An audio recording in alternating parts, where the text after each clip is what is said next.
Olá, investidor e investidora! Sejam todos bem-vindos aos minutos mais valiosos da sua semana.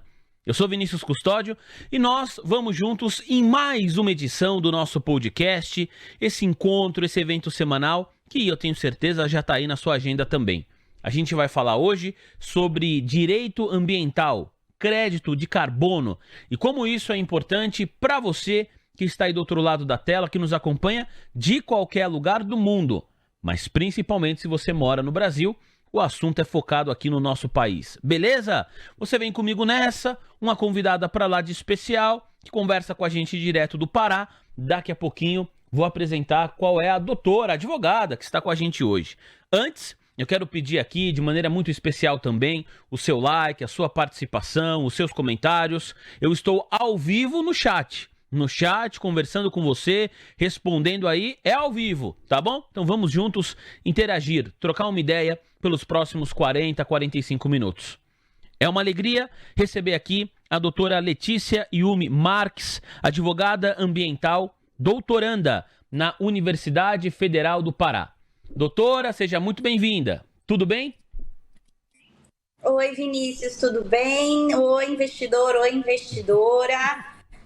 Você não vai me chamar de doutor, hein? Por favor. Pode deixar, Letícia. A Letícia falou isso nos bastidores, vou me conter aqui, mas eventualmente pode ser que acabe passando um ou outro doutora, tá bom?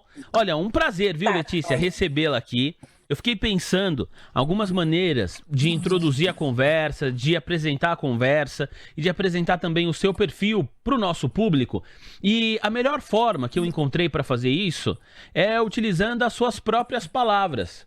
Então eu vou pedir para o André, que está aqui junto com a gente mais uma vez, o monogâmico, o homem que ama o casamento, tem o mesmo há 30 anos, o cara é um guerreiro e a esposa dele é outra guerreira também. Andrezão, compartilha a minha tela, por gentileza. Olha só, eu tô aqui no portal climatica.eco.br. Para advogada, estilo de vida na Faria Lima ou da Faria Lima não fazia mais sentido. A matéria é de abril do ano passado, então tem cerca de um ano, o texto. E o texto foi escrito pela nossa convidada, pela doutora Letícia Yumi Marques. E foi essa forma, doutora, ou Letícia, que eu encontrei de apresentar o seu perfil aqui para o nosso público. Então você escreveu assim, há cerca de um ano. Por 20 anos, atuei em escritórios de advocacia de renome em São Paulo. Minha experiência com a advocacia corporativa começou ainda no estágio, em 2004, e se encerrou em 28 de fevereiro de 2024, quando deixei o escritório em que atuei como head na área ambiental por 4 anos. Em todos esses anos, atuei exclusivamente na área jurídica ambiental, muito especializada. Nesse mesmo dia em que encerrou a sua carreira, em 28 de fevereiro, à noite, em uma festa no Rosewood, um importante hotel aqui da cidade de São Paulo, recebi, nas suas palavras, o prêmio Rising Star of the Year 2024. Concedido pela publicação inglesa The Legal 500, a partir da votação de clientes, da qualidade do atendimento e da complexidade dos casos conduzidos. Posso dizer que fechei esse ciclo da minha carreira com chave de ouro, com muita gratidão pelo que vivi e ávida pela mudança. A decisão de deixar esse formato de advocacia foi pensada e repensada desde o ano anterior e ganhou força durante as minhas férias em janeiro, em Cusco. De alguma forma, o direito ambiental do dia a dia não me empolgava mais, e o estilo de vida da Faria Lima se tornou, ao menos para mim, sem sentido. A resolução aconteceu ali, mas o plano era esperar até a metade do ano. Porém, o desfecho foi antecipado por minha aprovação no doutorado em Direito na Universidade Federal do Pará, a UFPA, e por minha mudança para Belém. Aí aqui você conta um pouquinho, doutora, sobre esse processo, né, dentro da seleção da UFPA, e me chama a atenção, a reta final aqui do parágrafo que eu vou apresentar ao nosso público. Como dizia, em tom de ironia, você continua escrevendo, a ex-ministra do Meio Ambiente, Isabela Teixeira, é muito fácil defender a Amazônia de dentro de um apartamento nos Jardins em São Paulo. Eu sabia que para que minha pesquisa tivesse legitimidade, eu precisaria sair da bolha do condado. Que é exatamente onde eu tô agora, Letícia. No coração da Faria Lima. Tô aqui do lado da Avenida Faria Lima, tô na Avenida Juscelino Kubitschek. Queria te ouvir agora. Eu li... Faria Lima pode atacar, né? Exatamente. Tá no meio. Eu li as suas palavras, mas agora queria te ouvir. E tenho certeza que o nosso público quer te ouvir também um pouco mais sobre o seu trabalho, a sua trajetória, né, como uma advogada especializada em direito ambiental e essa mudança que você faz não de profissão, você continua atuando na mesma área, mas você muda, assim, a forma como você escolhe viver. E por que o Pará, doutora? Bom, eu vou pro fim. Você sabe que essa fala da ministra Isabela Teixeira realmente me marcou muito. Foi uma frase que eu ouvi dela quando, em 2012, 2013, quando tinha acabado de ser aprovado o Código Florestal e ela, enquanto ministra do Meio Ambiente, estava rodando o país para inaugurar o cadastro ambiental rural nos diversos estados, né? E eu ouvi essa frase e eu a encontrei pessoalmente aqui em Belém no ano passado e eu falei para ela, né? Eu reproduzi essa frase para ela, né?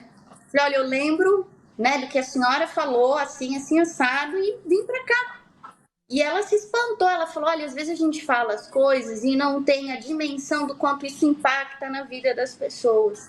E mesmo o ambiental sendo uma área acessória, né, para a maioria das questões que passam no escritório de advocacia corporativo, é sempre uma sensação gratificante trabalhar em casos que sejam relevantes ou para o mercado, né, fusões e aquisições de grandes empresas, ou até no ambiental de obras de infraestrutura, né, que são relevantes para o desenvolvimento do país, usinas, rodovias, etc. Então, eu sempre trabalhei com empresa para empresa, diferente do que muita gente imagina, trabalhar com direito ambiental para a empresa não significa apoiar que empresas cometam ilícitos ambientais. O trabalho de um advogado, uma advogada ambiental na assessoria de empresas não é distorcer a realidade, nem passar pano para nenhuma empresa, para nenhum cliente, até porque empresas sérias não trabalham dessa forma, mas uma orientação a respeito de quando recorrer, como recorrer, o que vale mais a pena, quais exigências eventualmente feitas pelo órgão ambiental, pelo Ministério Público, são adequadas ou quais são exageradas, né? Quais valem a pena questionar, quais não valem a pena, né? Qual é o time desse cliente, se ele, por convicção interna... Eu já tive cliente assim, que eu já orientei e falei, olha, pelo valor da multa, ainda que você tenha razão, vale mais a pena você pagar a multa. Sai mais barato você pagar a multa do que você pagar os honorários dos advogados. E eu já tive cliente que falou, não, eu tenho convicção de que eu tô certo, de que essa atuação é indevida e eu tô te pagando, recorre para mim, né? Mas o ponto aqui é dizer que, independente, apesar da noção equivocada que algumas pessoas possam ter, o papel do advogado ambiental para as empresas, para o mundo corporativo, é também ser um business partner, né? Principalmente no que diz respeito ao ambiental, como agora um fator relevante para as questões de investimento, para relatórios ESG, né? As questões ambientais como critério para balizar ou não um financiamento, por exemplo. E no mundo à parte, né, nessas situações mais críticas, o quanto um desastre ambiental, uma situação ambiental muito negativa pode prejudicar, né, a reputação de empresas, executivos e, enfim, desrentabilizar Sim. investimentos, né? Letícia. E diga. Não, peço até desculpas por te interromper, mas eu queria entender qual foi o momento que tudo isso parou de fazer sentido. Porque te ouvindo aqui, me parece que é um trabalho bastante ativo, importante, cada vez mais relevante, dentro de companhias dos mais diversos segmentos. E aí você falou no texto, né, que eu li aqui, pô, você tinha acabado de receber a premiação de uma revista britânica na categoria Environment, que é a categoria ambiental. Então, assim, pô, dentro do seu segmento, você tinha sido escolhida como destaque do ano de 2024. Então, para quem vê de fora, fala, pô, tá tudo indo muito bem. E aí, no texto, você fala, parou de fazer sentido esse estilo de vida, pelo menos para mim. O que aconteceu? Eu percebi que é tudo fake. A gente, advogados de escritórios corporativos, etc., a gente sempre compartilha quando a gente recebe essas premiações, os rankings. E é claro, os rankings são seríssimos. Os critérios de avaliação são muito exigentes. A gente não sabe quem são os clientes que votaram, quem falou bem, quem falou mal, porque a gente até indica os clientes que a gente gostaria que fossem entrevistados a respeito do nosso trabalho, mas a gente não sabe se eles falaram bem, se eles falaram mal, né? Se eles disseram, olha, não, eu não gosto da Letícia porque ela demora para me responder, ou eu gosto da Letícia porque ela está sempre disponível quando eu preciso. É sempre uma avaliação subjetiva. Os entrevistadores ligam para esses clientes ou mandam e-mail, ou é uma conversa de mais ou menos 30, 40 minutos, perguntando sobre a gente. A gente não tem acesso, quem falou bem, quem falou mal, quem indicou quem. Então, são avaliações muito sérias e me deixa muito honrada ter recebido o prêmio, né? O prêmio de Rising Star of the Year 2024 na área ambiental foi dado para advogados e advogadas na área ambiental, que são aquelas estrelas em ascensão, né? E eu fui eleita nessa categoria. Essa premiação, inclusive, não existe mais. Eu fui a última a receber esse prêmio. E, claro, eu me sinto muito lisonjeada, fiquei muito feliz, mas eu pensei, poxa, a gente coloca todos esses rankings, todos esses prêmios, todos esses selos no site e no Instagram e no LinkedIn, mas eu tenho certeza que quem vê a foto, né, viu a cerimônia no Rosenwoods, que foi elegantíssima, foi uma cerimônia maravilhosa, né, não sabe dos nossos dias de luta, dos dias glórios, né, do mês que a meta da área não fechou, né, das decisões difíceis de, putz, não vou conseguir efetivar um estagiário, ou não consegui o sucesso que eu esperava com uma determinada prospecção, né, e o nosso dia a dia ele tem muito mais obstáculos do que o que aparece, do que o que a gente vende, né? É aquela história, ninguém posta que está numa situação ruim. Tudo que a gente coloca nas redes sociais também é para divulgar o nosso trabalho, e com todas as restrições que a OAB impõe, né, para o marketing, para a divulgação do trabalho do advogado e da advogada. E aí chegou um momento que eu comecei a perceber que todas essas postagens, todos esses prêmios, todas essas nomeações davam para as pessoas que vinham me cumprimentar a impressão de que a Letícia está feliz da vida, a Letícia está com a vida ganha, a Letícia é uma profissional maravilhosa, o que mais ela quer da vida, né?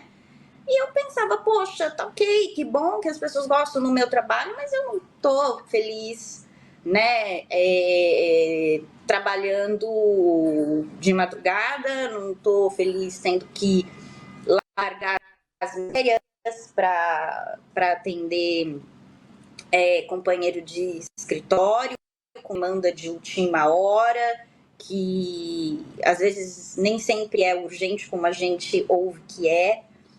E é aquela ideia de, poxa, o que eu tô fazendo da minha vida, né? Onde é que isso vai me levar, né? Já começaram a aparecer alguns problemas de saúde, de hérnia de disco que eu tenho e tudo mais. Eu falei, poxa, você tá me levando aonde? Eu acordo, tomo banho, vou pro escritório algumas vezes por semana, vou de metrô, porque eu morava na Vila Madalena, né?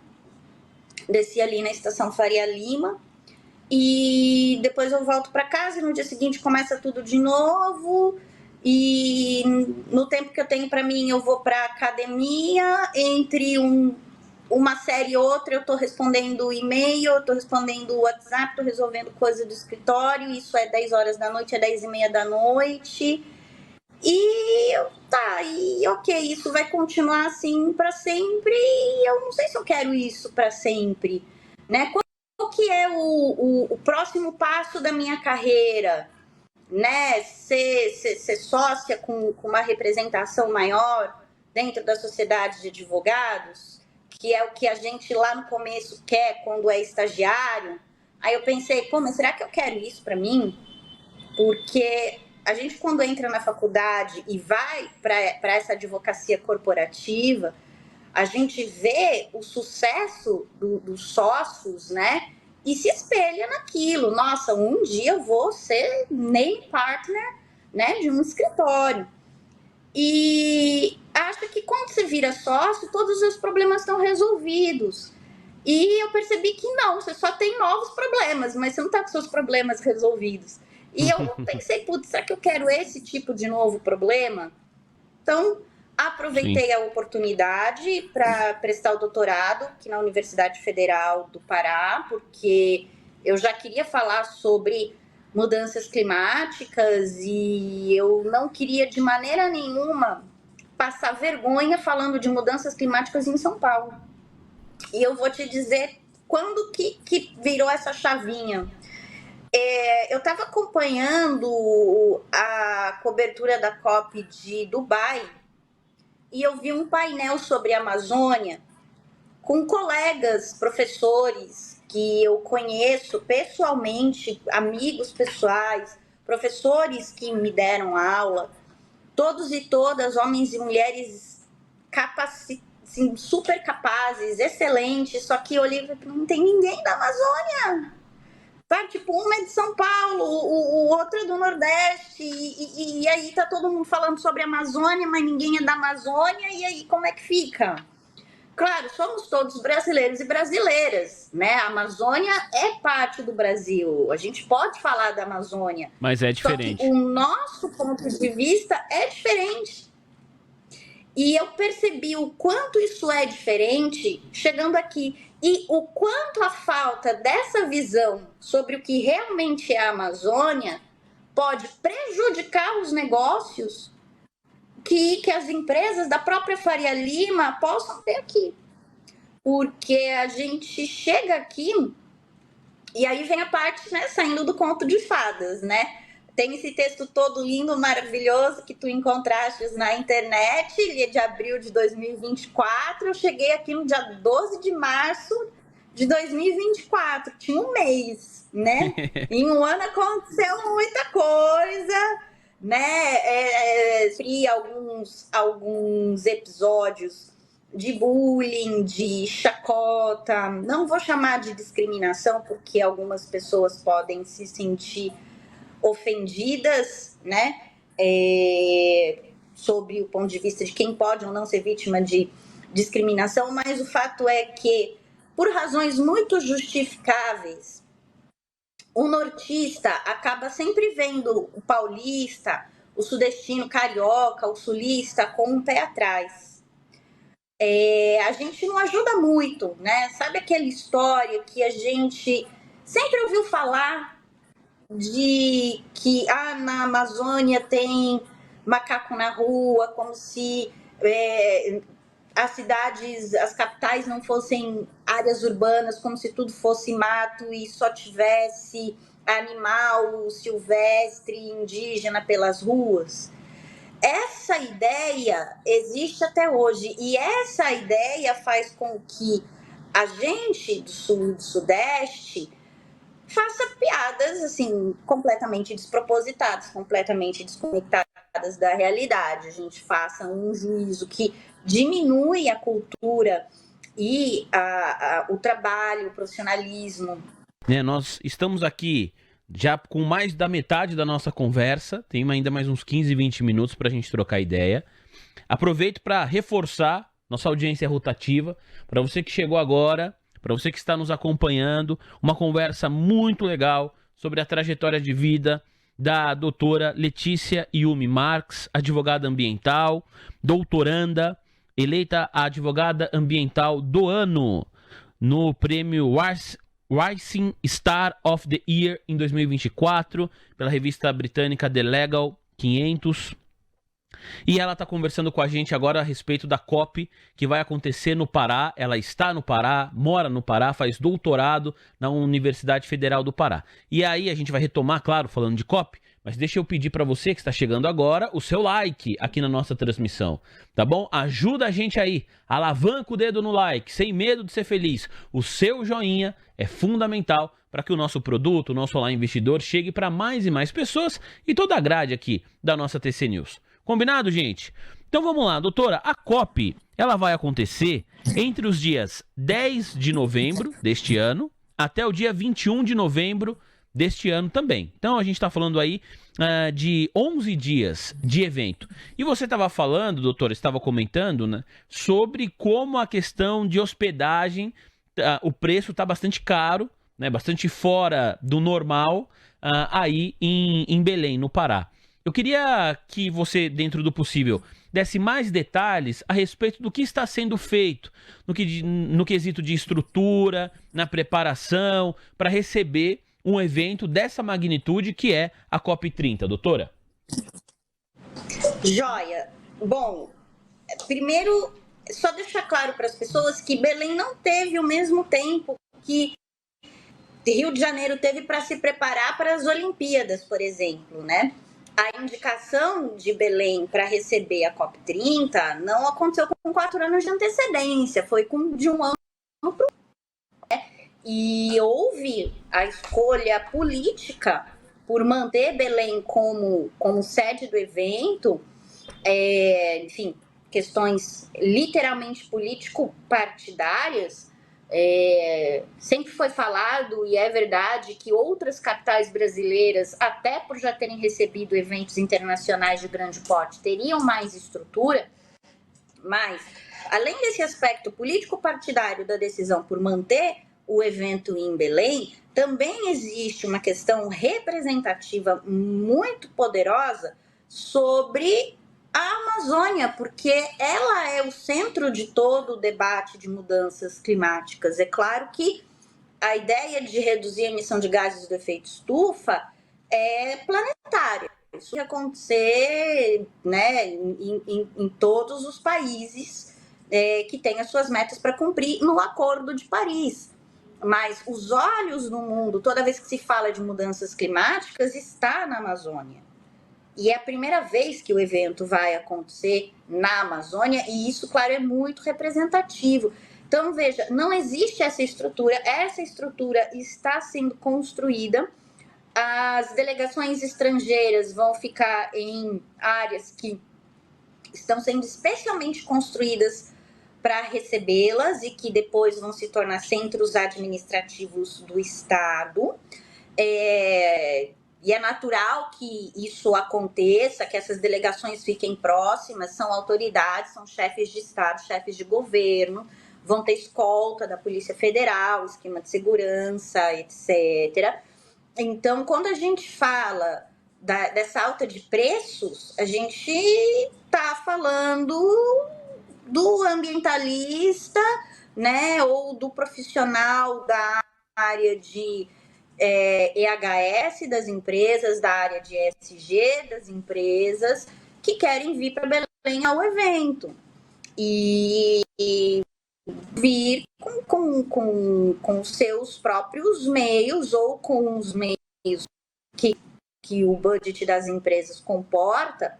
E eu tenho ouvido muitos relatos de empresas que estão cancelando a participação na COP de Belém por conta desses preços, né? Inclusive delegações de fora. a gente conversou antes, né? Eu presto consultoria para a Coalizão LEAF, que opera financiamento climático do governo do Reino Unido aqui na Amazônia. E as pessoas que trabalham na Coalizão LEAF, em princípio, se nada mudar, as pessoas não vão vir a Belém, porque tá caro, né? E aqui existe a percepção de que a COP é uma oportunidade para se ganhar dinheiro.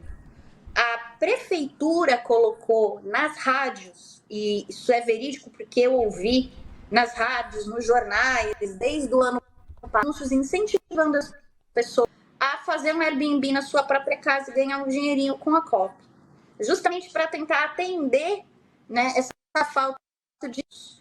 E aí que a partir daí, né, veio essa conversa de vai vir muito estrangeiro, vai vir muito gringo, né? Olha a diferença do dólar, olha a diferença do euro, aí um sobe o preço aqui, o outro sobe o preço ali, aí cada um fala uma... E é pura especulação, a gente chegou nesse valor absurdo. Eu moro em um bairro de classe média alta, aqui em Belém, e veja, um bairro de classe média alta em Belém não é o mesmo que um bairro de classe média alta no Rio de São Paulo, e o meu vizinho do andar de baixo quer cobrar $600 a diária. Isso porque ele acha que isso é barato, mas não é. Então, do ponto de vista do belenense, quando existe a crítica sobre os preços das acomodações, não todos, tá? Eu sempre gosto de deixar claro que eu não estou generalizando. Alguns enxergam isso como um grande complô da mídia que não quer que as pessoas no estado do Pará ganhem dinheiro, as pessoas no sul e no sudeste ganham, ou tirar o evento de Belém para colocar em outra capital. Tamanho é esse pé atrás que eles têm, que eu estava mencionando, e que a gente precisa aprender a lidar, a construir, a quebrar essas barreiras, a construir essa confiança, partindo também do pressuposto que, bom, claro, eles estão muito certos, né, em toda essa percepção negativa, porque ela de fato existe. Morando no Pará e fazendo doutorado aí na Universidade Federal, o acesso aos temas. Olha, isso aqui é importante para o nosso povo aqui na região, é importante para quem nasce em Belém do Pará, é importante para quem nasce no Pará, e aí a partir do conhecimento, da relevância desses assuntos, você começou a pesquisar, e esses documentos, tudo isso está à disposição de qualquer pessoa que busque por eles na internet. Sim, sim. Se quiser depois deixar o link, se alguém quiser depois dar uma olhadinha. Mas o que isso tem a ver com investimento? O que isso tem a ver com o mercado? Estava até falando isso com um parceiro de negócios meu de São Paulo. Como ocupar não a palavra péssima, né? Mas como prestar serviços, né? De consultoria ambiental, de advocacia ambiental aqui no Pará. Existe esse espaço, existe essa demanda, por diversas razões que eu vou resumir em privilégio do tempo. A maior parte dos advogados e advogadas que se formam nas faculdades paraenses atuam em outras áreas, trabalhista, previdência, família. São pouquíssimos advogados e advogadas para a área ambiental, que é uma área muito especializada, ela tem pouca demanda. Se ela já tem pouca demanda em São Paulo, a ponto de eu, na Faria Lima, né, ter que rebolar para bater a minha meta de faturamento todo mês, imagina aqui. E então já existe esse primeiro obstáculo, né, de falta de mercado para que a Amazônia desenvolva seus próprios advogados ambientais.